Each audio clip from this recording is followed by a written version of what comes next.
Hi. Being prepared is always what I go for. I don't want to be caught off guard. So, with that being said, I'm in the state of New York, and there is the coronavirus out this way. Come on, Emma. Emmy wants to see what I'm doing. So, I'm making homemade hand sanitizer. You're going to get Johnson's aloe and vitamin E oil gel. And you're going to get one of these, which is from Dollar General. And you're going to find it in where they have like the candy making supplies. This is $1.50. They're 4-ounce bottles. You're going to fill it about a quarter of the way up with the hand gel, which I'll do right here. So this is the oil, the Johnson's baby oil. If anybody just seen that, it was hilarious.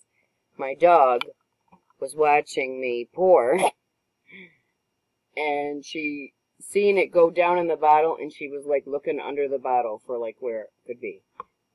That's about how much you want in there, and the rest with rubbing alcohol. 60% or higher. I have 91%. You fill it up, and I overflowed my bottle. That's what you do.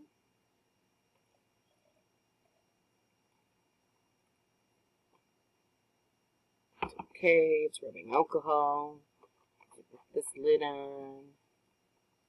My glasses keep sliding down. My dog keeps sneezing.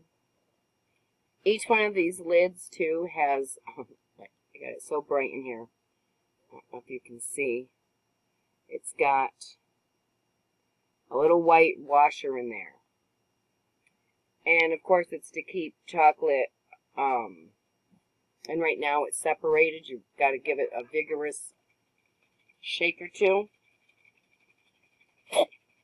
But your hands don't get over oily, and they don't get over dried out neither, because if you're continually putting this on, and it is runnier than, a gel hand sanitizer, but I got a little puddle in my hand,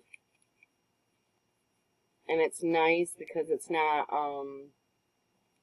super oily or super drying my hands out. That's how you protect yourself, folks. Thanks for stopping by and seeing what I'm up to. Stay safe. Protect yourself. Be prepared.